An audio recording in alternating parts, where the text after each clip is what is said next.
जय हिंद दोस्तों, आपका हमारे चैनल पे स्वागत है। अगर आप हमारे वीडियो को पहली बार देख रहे हैं तो हमारे चैनल को सब्सक्राइब करें। इस वीडियो में हम देखेंगे स्टॉक लेवल क्या होता है और उसके सारे फॉर्मूले अच्छे से डिस्कस करेंगे। तो चलिए शुरू करते हैं। स्टॉक लेवल, जिसको इन्वेंट्री कंट्रोल भी बोलते हैं, चलिए उसका मीनिंग देखते हैं। Stock level means the level of stock require for an efficient and effective control of goods to avoid over and under stocking of goods. मतलब स्टॉक लेवल एक ओवरव्यू देता है ऑर्गेनाइजेशन को कि ये उसका स्टॉक कहीं ओवर स्टॉकिंग तो नहीं हो रहा है, ना अंडर स्टॉकिंग हो रहा है, और वो ऑर्गेनाइजेशन को एक इफ़िशिएंट और इफेक्टिव वे में कैसे प्रोडक्शन करे उसमें हेल्प करता है। चलिए उसका नीड देखते हैं। The need for inventory control is to maintain the stock of good as low as possible but at the same time make them available as when require. चलिए देखते हैं अब रीऑर्डर स्टॉक लेवल क्या होता है।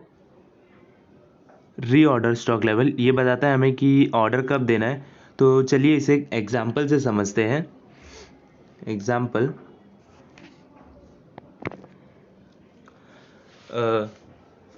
ये हमारा वेयर हाउस है।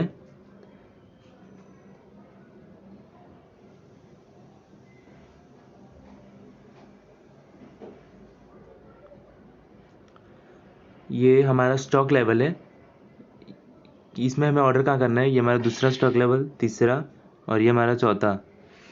इसमें हमें ऑर्डर कहाँ करना है एग्जैक्टली, मतलब जब स्टॉक का लेवल ये होगा तब ऑर्डर करना है कि ये अब ये ऑर्डर करना है। तो इसमें ऑर्डर कहाँ करना है एग्जैक्टली, तो उसके लिए हमें समझना ज़रूरी है कि यहाँ पे consumption of raw material, consumption of raw material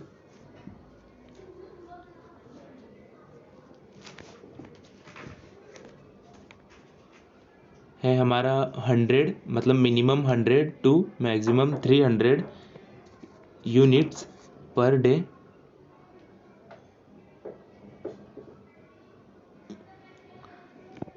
और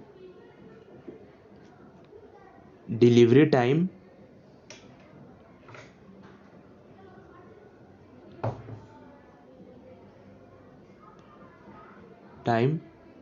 ऑफ रॉ मटेरियल ये है हमारा 10 दिन से लेके 20 दिन तक। मतलब कि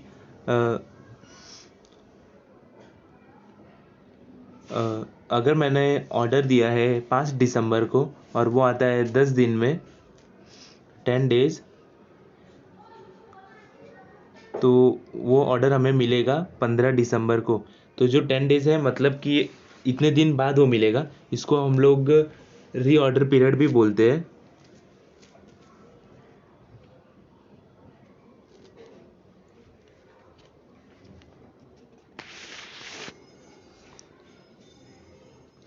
सपोज अगर ये 20 दिन में एकदम मैक्सिमम कंजम्पशन भी होता है,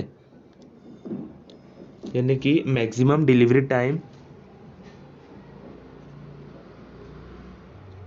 is equals to 20 days,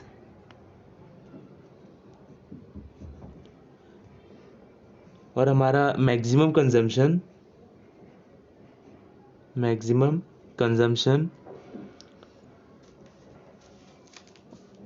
of raw material in 20 days is equals to 300 per day.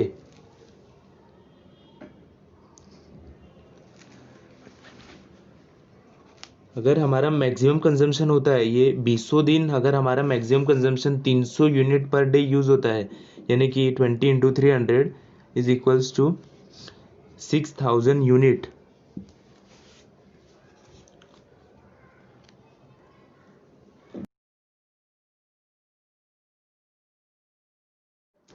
ये है हमारा रीऑर्डर लेवल। और जब तक ये कंज्यूम होता है पूरा का पूरा, और अगर हमारे नया ऑर्डर आने में ज़्यादा से ज़्यादा 20 दिन भी लग जाता है और हमारी मैक्सिमम कंजम्पशन 3000 यूनिट की भी होती है, यानी कि टोटल 600 यूनिट हो जाता है, तो भी हमारे परचेज डिपार्टमेंट को कोई फ़र्क इससे नहीं पड़ेगा। अब आते हैं रीऑर्डर स्टॉक लेवल पे। Reorder stock level is equals to maximum consumption into maximum reorder period. Maximum consumption क्या है हमारा 300 यूनिट्स, और मैक्सिमम रीऑर्डर पीरियड है 20 डेज़। अगर ये पूरा भी लग जाता है यानी कि 6000 यूनिट हो जाता है तो हमारे परचेज डिपार्टमेंट को इससे कोई भी डिस्टर्बेंस नहीं आएगी, हमारा प्रोडक्शन एकदम इफ़िशिएंट और एकदम स्मूथ रहेगा। अब हम आगे देखते हैं सेकेंड वन, जो कि है maximum stock level up to how much to stock, मतलब कितना स्टॉक करके रखें। तो इसे भी एक एग्जांपल से समझते हैं। एग्जांपल,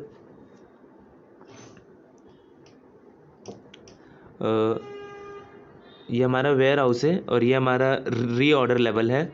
री ऑर्डर लेवल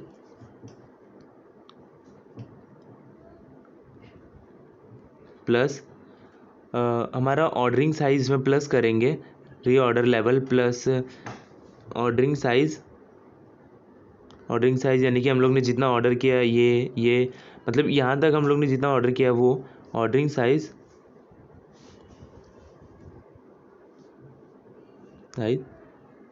इसको हम लोग दूसरा बोल सकते हैं री ऑर्डर क्वांटिटी, मतलब हम लोग ने फिर से कितना ऑर्डर दिया वो इसमें प्लस करेंगे तो हमारा मैक्सिमम स्टॉक लेवल मिल जाएगा हमें।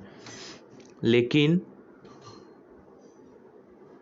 इसमें से हम लोग को जितना हमारा कंजम्पशन भी हुआ है वो इससे माइनस करना पड़ेगा। वो कंजम्पशन हुआ है हम लोग एवरेज नहीं पकड़ेंगे, उसको हम लोग मिनिमम कंजम्पशन पकड़ेंगे। तो मिनिमम कंजम्पशन होगा, कंजम्पशन हमारा है कंजम्पशन इज इक्वल्स टू 100 और 200, मिनिमम 100 मैक्सिमम 200 पर डे। और हमारा री ऑर्डर पीरियड है मिनिमम 10 डेज मैक्सिमम 20 डेज।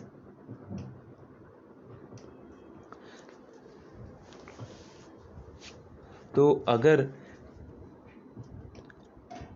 कम से कम 100 यूनिट कंज्यूम हुआ है वो भी 10 दिन में, यानी कि 100 यूनिट 10 दिन में, मतलब 10 इंटू 100 इज इक्वल्स टू 1000, मतलब हमारा 1000 यूनिट ही कंज्यूम हुआ है खाली। तो अगर इसमें से इतना माइनस करेंगे तब जाके हम लोग को एकदम बराबर मैक्सिमम स्टॉक लेवल मिलेगा। Minus minimum consumption into minimum री ऑर्डर पीरियड।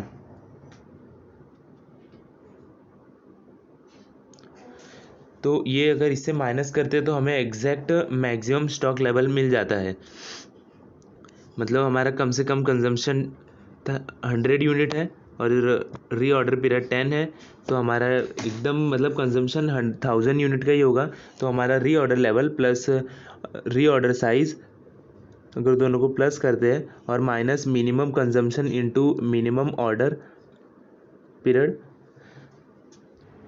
ये हमारा मैक्सिमम स्टॉक लेवल, यानी कि maximum stock level is equals to reorder level, जो कि हमारा ये है, प्लस री ऑर्डर क्वांटिटी, यानी कि हम लोग ने जितना क्वांटिटी ऑर्डर किया है उसके बाद, minus minimum consumption. Minimum consumption हमारा 100 है और मिनिमम री ऑर्डर पीरियड जो कि 10 है, तो ये आ जाता है 1000। इसको हम लोग माइनस करेंगे तो हमें एकदम बराबर मैक्सिमम स्टॉक लेवल मिल जाता है। अब इसके बाद हम देखते हैं थर्ड क्या है। तो इसमें थर्ड है मिनिमम स्टॉक लेवल, मतलब at least how much to stock, मतलब कितना स्टॉक करके रखना है हमें। इसको भी हम एग्जांपल से समझते हैं।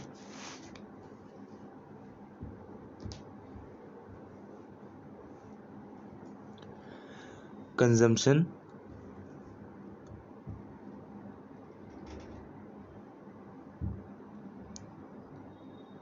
जो कि हमारा है मिनिमम 100 और मैक्सिमम 300 है पर डे,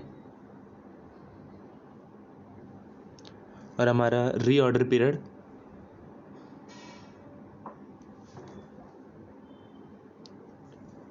जो कि कम से कम 10 दिन और ज़्यादा से ज़्यादा 20 डेज है। मतलब अगर ज़्यादा से ज़्यादा यूज़ भी हुआ है, मतलब अगर ये हमारा वेयर हाउस है ये हमारा रीऑर्डर लेवल है। रीऑर्डर लेवल यहाँ पे मतलब 6,000 है ये।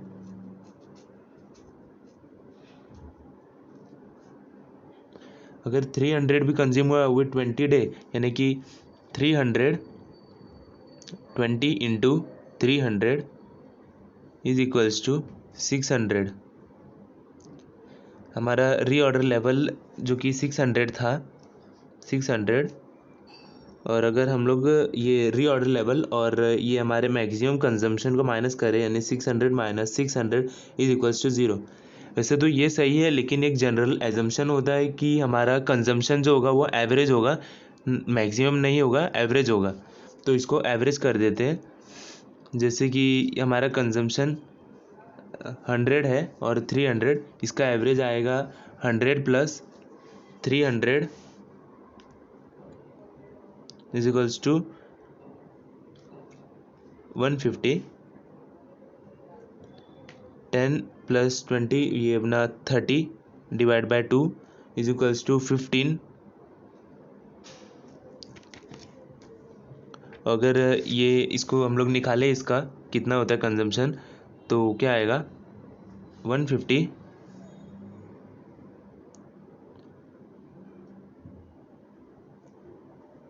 इंटू ये हमारा 200 होगा, 200, यहाँ पे भी 200 इंटू 15 इज इक्वल्स टू ये हो गया हमारा 3000। तो हमारा रीऑर्डर लेवल वो है 6000 माइनस ये हमारा 3000, ये 6 है, 6। तो हमारा मिनिमम स्टॉक लेवल आएगा 3000। तो अगर ये हम लोग इसको एवरेज कंजम्पशन लेते हैं, यानी कि minimum stock level is equals to reorder stock level जो कि 6000 है, 6000 इंटू एवरेज कंजम्पशन, इसका एवरेज है 200, और एवरेज रीऑर्डर पीरियड जो कि है 15 डेज, इसको इंटू किया तो जो कि हमारा आंसर आता है 300, और हमने रीऑर्डर लेवल को इससे माइनस किया तो जो आंसर है वो है 3000। तो जो हमारा मिनिमम स्टॉक लेवल है वो है 3000। तो अब हम आगे देखेंगे एवरेज स्टॉक लेवल। तो यहाँ पे मैं भी इसको लिख के दिखाता हूँ, average stock level.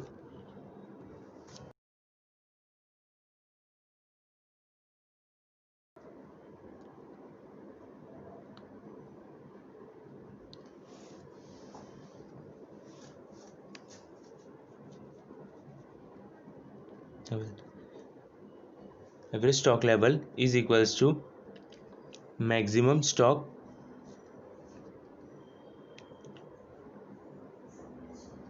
Level plus minimum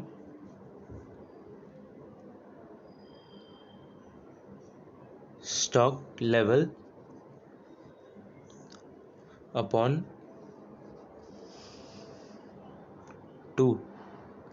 तो ये इसको हम लोग ऐसे निकालेंगे तो हमारा एवरेज स्टॉक लेवल आ जाएगा। मैक्सिमम स्टॉक लेवल जो हमने देखा और ये मिनिमम स्टॉक लेवल, इसको हम 2 से डिवाइड करेंगे तो हमारा एवरेज स्टॉक लेवल आ जाएगा। अब हम आगे देखेंगे एक प्रैक्टिकल सम जिसमें हम ये सब को कवर कर लेंगे। तो चलिए शुरू करते हैं। तो दोस्तों ये देखिए क्वेश्चन, मैं रीड करता हूँ इसको। Consumption detail, minimum 500 unit, maximum 800 unit per month. Procurement time मतलब रीऑर्डर पीरियड क्या है, 1 से 2 महीना। ROQ मतलब रीऑर्डर क्वांटिटी है 3000 यूनिट। यहाँ पे हम लोग को फाइंड क्या करना है, ROL reorder level, maximum stock level और मिनिमम स्टॉक लेवल। तो चलिए शुरू करते हैं यहाँ पे सॉल्यूशन से। सॉल्यूशन दोस्तों, फार्मूला लिखने का, फार्मूला से अच्छे मार्क्स मिलते हैं। री ऑर्डर स्टॉक, इसका फार्मूला क्या है, maximum consumption into maximum reorder period. तो यहाँ पे मैक्सिमम कंजम्पशन है 800 यूनिट और मैक्सिमम पीरियड है दो महीना। तो हम लोग लिखेंगे 800 इंटू 2, तो आंसर आएगा हमारा 1600 units. Reorder stock is equals to 1600 unit. अब हम लोग दूसरा करेंगे, ये हो गया फर्स्ट। सेकंड, अब हम फाइंड करेंगे मैक्सिमम स्टॉक लेवल। इसका फॉर्मूला क्या है? Reorder level plus reorder quantity minus minimum consumption into minimum reorder period. ये ब्रैकेट क्लोज। इसको फॉर्मूले में पुट करते हैं। ये है 1600 जो अभी अभी हम लोग ने निकाला है, 1600 यूनिट। रीऑर्डर क्वांटिटी क्वेश्चन में दिया है 3000 यूनिट। 3000 माइनस ये ब्रैकेट में मिनिमम कंजम्पशन है हमारा 500 और मिनिमम पीरियड है 1 मंथ, तो 500 इंटू 1। तो इसका सॉल्यूशन लिखते हैं हम लोग। ये प्लस किया हम लोग ने 4600 unit minus 500 is equals to 400, ये 4100 यूनिट्स। अब हम तीसरा सॉल्व करते हैं। इसमें क्या निकालना है? मिनिमम स्टॉक लेवल का फॉर्मूला क्या है? Minimum stock level is equals to reorder stock level minus average consumption into average reorder period, bracket close. अब इसका फॉर्मूले में पुट करते हैं। रीऑर्डर स्टॉक लेवल वो है 1600 यूनिट माइनस एवरेज कंजम्पशन है 500 प्लस 800, ये हो जाएगा 800 प्लस 500 डिवाइड बाय 2, यानी कि 8/13 डिवाइड बाय ये हो जाएगा अपना 650, ठीक। और ये हो जाएगा 1.5 इंटू 1.5, तो इसका आंसर आ गया। इसको इससे मल्टीप्लाई करेंगे और इसको माइनस करेंगे तो आंसर हमारा आ जाएगा 625। आप एक बार क्रॉस चेक करिए, वैसे तो आंसर राइट ही है। और यूनिट्स लगाना मत भूलो, यूनिट्स। तो हम लोग ने यहाँ पे एक प्रैक्टिकल सम भी सॉल्व कर लिया है। अब हम आगे देखेंगे डेंजर स्टॉक लेवल क्या है और बफर स्टॉक क्या है। तो चलिए उसे भी देख लेते हैं। ये देखिए, 5th डेंजर स्टॉक लेवल और 6th है buffer stock. Danger stock level क्या है? Keep for emergency requirement. ये खाली इमरजेंसी रिक्वायरमेंट के लिए ही होता है। इसमें क्या होता है, normal issue of raw material वो स्टॉप कर देते हैं और इमरजेंसी इशू ही करते हैं। यहाँ पे मैं लिख देता हूँ, normal issue of raw material are stop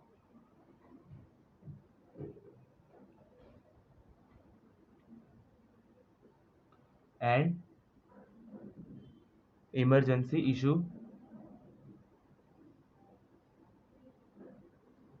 issue are only made. इसमें क्या होता है, खाली नॉर्मल इशू जो रहता है वो स्टॉप कर देते हैं और जो इमरजेंसी इशू होता है उसी को ही प्रायोरिटी देते हैं और उसी टाइम पे रॉ मटेरियल को निकाला जाता है। इसका फॉर्मूला है average consumption into lead time for emergency purchase. Average consumption की जगह यहाँ पे हम लोग मिनिमम कंजम्पशन भी ले सकते हैं और lead time for emergency purchase ये स्पेसिफिक ऑर्गेनाइजेशन का फिक्स रहता है। और जैसे कि एग्जांपल हो गया कि जैसे ट्रांसपोर्टेशन बिगड़ गया, कोई स्ट्राइक हो गई हो या फिर कोई नेचुरल कैलेमिटीज़ आ गई हो, तो उस वजह से जो मटेरियल नहीं आया, जैसे कि हमारा कंजम्पशन पीरियड होता है 10 से 20 डे का, और अगर 21 हो गया, 22 डेज हो गया, 23 डेज हो गया, 25 डेज हो गया और तब तक अगर गुड्स नहीं आया तो फिर ये डेंजर स्टॉक हर ऑर्गेनाइजेशन मेंटेन करती है। उसमें से खाली जो इमरजेंसी इशू होता है वही मेड करते हैं, वही यूज़ करते हैं, उसी के लिए यूज़ होता है। बफर स्टॉक क्या है, टू मीट सडन डिमांड। ये जो सडन डिमांड रेज होता है उसके लिए यूज़ होता है और इसके लिए कोई स्पेसिफिक फार्मूला नहीं है। जैसे कि इसमें एग्जांपल हो गया कि ये जो एक्सपोर्ट ऑर्डर मिल गया है कंपनी को किसी का, तो उसमें खाली जो सडन डिमांड है वही यूज़ होगा। स्पेशल ऑर्डर मिला है किसी की तरफ से कि हम लोग को इतना टन क्वांटिटी चाहिए है, तो वो जो स्पेशल खाली एक मतलब फिक्स नहीं रहता है कि वो होगा कि नहीं होगा, लेकिन वो डिमांड सडन ही होता है। जैसे कि ऑफ सीज़न है लेकिन फिर भी किसी का डिमांड आ गया कि हम लोग को इतना चाहिए, तो वही होता है। यहाँ पे मैं लिख देता हूँ एक्सपोर्ट ऑर्डर हो गया, स्पेशल ऑर्डर हो गया, ये इसका एग्जाम्पल हो गया। और इधर भी लिख देता हूँ example, delay in transportation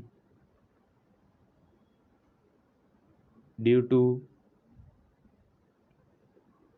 some reason, strike हो गया, स्ट्राइक हो जाता है एम्प्लॉय का, या तो फिर ट्रक ड्राइवर्स की स्ट्राइक हो गई कि हम लोग नहीं लेके जाएंगे, तो या फिर किसी फार्मर ने प्रोटेस्ट किया है, जैसे कि अभी देख लीजिए पेंडेमिक सिचुएशन में भी किसान लोग प्रोटेस्ट कर रहे हैं दिल्ली में आके, तो उसकी वजह से जो डिले हो जाता है या फिर जो नहीं पहुंच पाता है तो ये डेंजर स्टॉक लेवल मेंटेन हो जाता है। और बफर स्टॉक का भी एग्जांपल है, जैसे कि ये पेंडेमिक सिचुएशन कोविड-19 में जो सर्जिकल मास्क बनाती थी कंपनी, वो लोग को अचानक से डिमांड आ गया कि भाई इतना मास्क बना के चाहिए, तो फिर ये लोग ने जो स्पेशल ऑर्डर में यही आ जाता है। तो दोस्तों यहाँ पे हमारा स्टॉक लेवल यानी कि इन्वेंट्री कंट्रोल कंप्लीट होता है। हमने इसमें reorder stock level, minimum stock level, maximum stock level, average stock level और ये सब पे एक प्रैक्टिकल क्वेश्चन भी सॉल्व किया है। और हमने डेंजरस स्टॉक लेवल और बफर स्टॉक लेवल को भी यहाँ कंप्लीट हुआ है।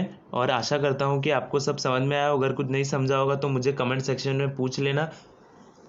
और वीडियो अच्छा लगा तो वीडियो को लाइक करना और शेयर करें अपने दोस्तों के साथ और चैनल को सब्सक्राइब करना। धन्यवाद।